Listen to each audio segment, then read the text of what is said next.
Alright folks, hope you're all doing well.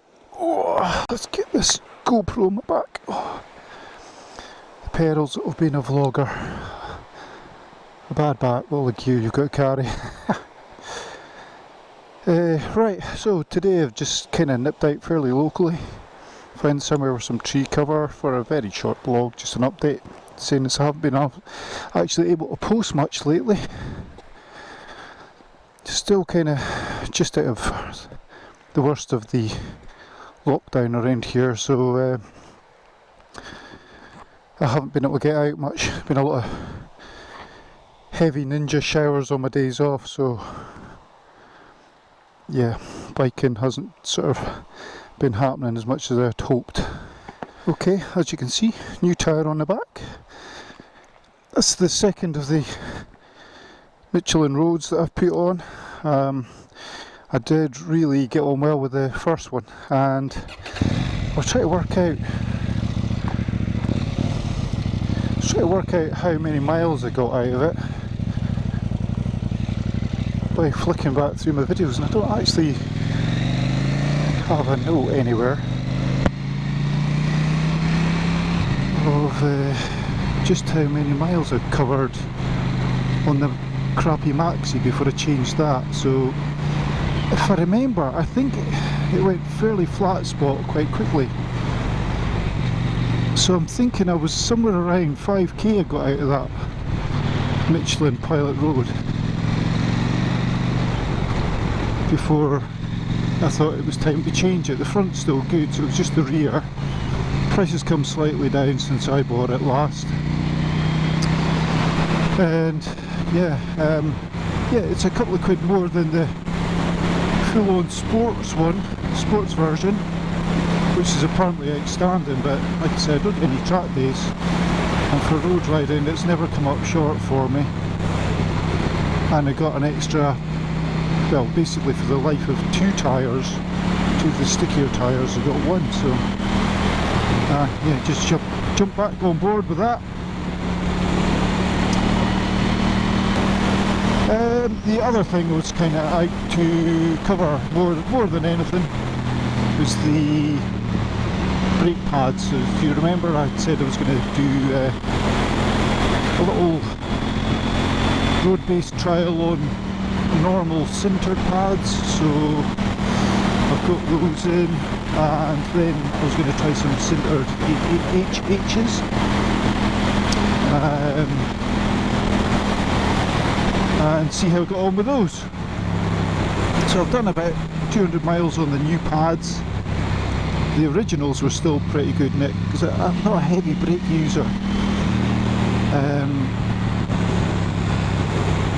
But the originals were pretty good still, had pretty life left in them. I didn't really need to change them, it was just being kind of inquisitive that was making me do that. So the golfer pads that I've put in, I initially thought, wow, what a bike we've got.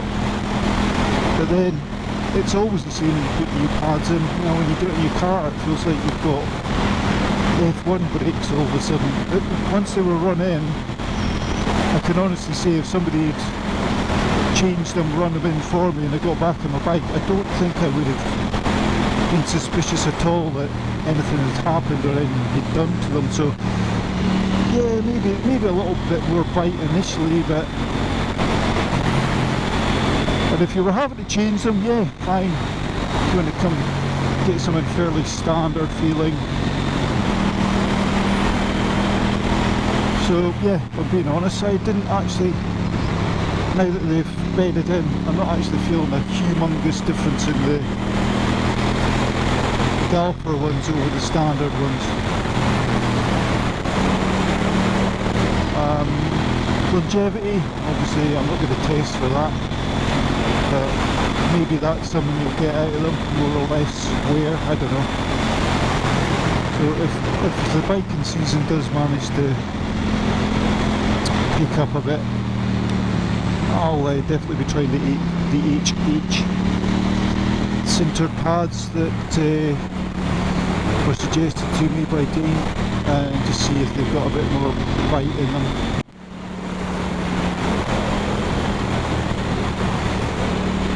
last year, I had a big birthday last year, and I'd planned on doing a adventure, monkey bike adventure thing out in Morocco. You'll find it online, the adventures, so it really looks like it's right up my street. And that midlife crisis things. And I was getting G'd up to do it with McRib, and we both got new jobs around the same time as that would have been happening. I didn't feel right when I started a new job and asking for time off. And then thankfully I didn't do it this year either, because obviously that would have got long, wouldn't it? I hope you can hear me. I've kind of come back out in the open. It's got dead windy again. So yeah, I'd planned on doing something like that with some birthday money, but I think what I might end up doing is having a look into some track days, or a track day out in Europe. Yeah, so tracks wise, I don't know which one I want to do, can you? Everyone goes for a Jerez, which I think would be an awesome track, but see how windy it is, that man's just getting blown everywhere. Yeah, Jerez is the go-to, nice twisty track, isn't it? It's kind of more suited to the Duke. The one that I've always liked when I used the Xbox, the one I've always liked was the Brno. The track in Brno would be well cool. And there's another one in Spain that I quite like the look of. I can't remember the name of it off the top of my head, but it looks like it was built in an old quarry, a big bowl, and it's got a fair bit of elevation change and everything in it. It might be out at the back of Barcelona somewhere, park something, but it seems to be really hard to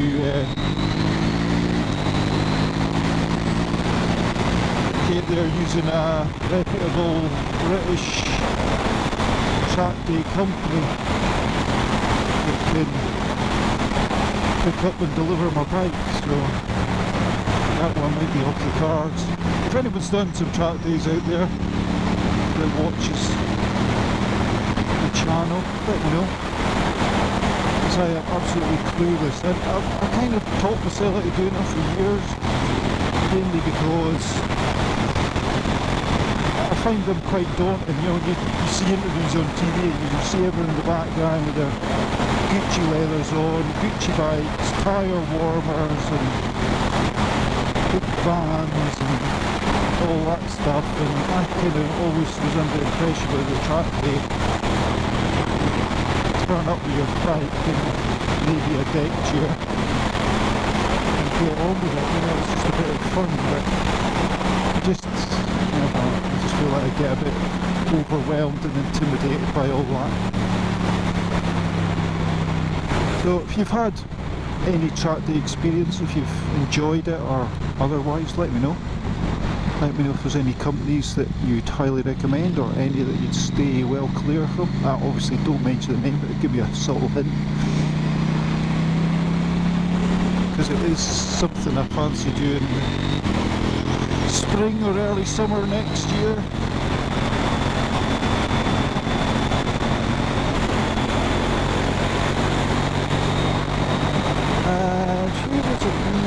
Andy, yeah, I think it was Andy TKD from Inverness, who were local to me. He had asked me the other day, well, he'd been obviously looking at my booster plug video, and noticed in the comments that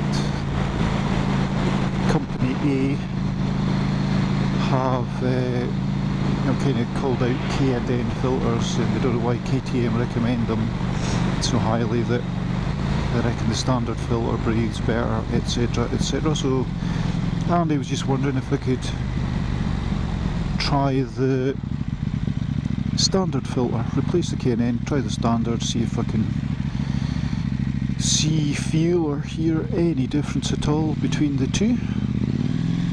The bike's definitely throatier with the K&N. definitely. So, but I'll give it a go.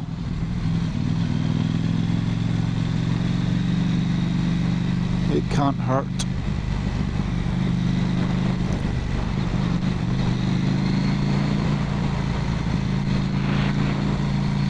As for the booster, still kind of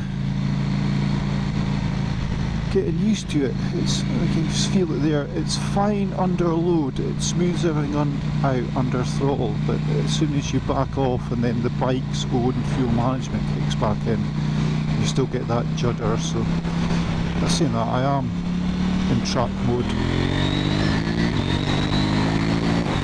right through time, so it would be better on speed limit.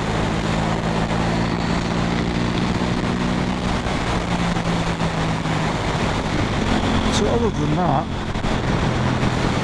I think the only other thing I thought I'd mention this week is my Merlin jacket that I'm wearing. Worn it a few times now. Love it. It's a great summer jacket. I don't think I'd be something I'd be wearing in the winter time. Maybe if you're a commuter and you stayed within the city limits, yeah, you could get away with it there with some layering. Yeah, as a spring summer jacket, yeah, it's fine. Love it. It's nice and lightweight, feels good on. Some nice airflow, not a huge amount of zips and air vents, but there's enough air gets through. I mean, what we are 20 degrees, 23 earlier. It was spot on until you stop. But every jacket's warm in that situation.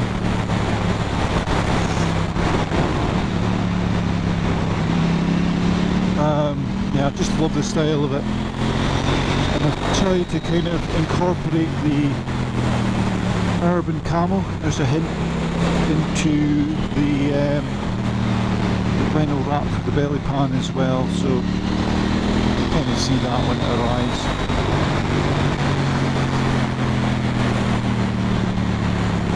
Mr. Ross is obviously still very busy. Belly pan's in, but it could be a little while yet before I get it back.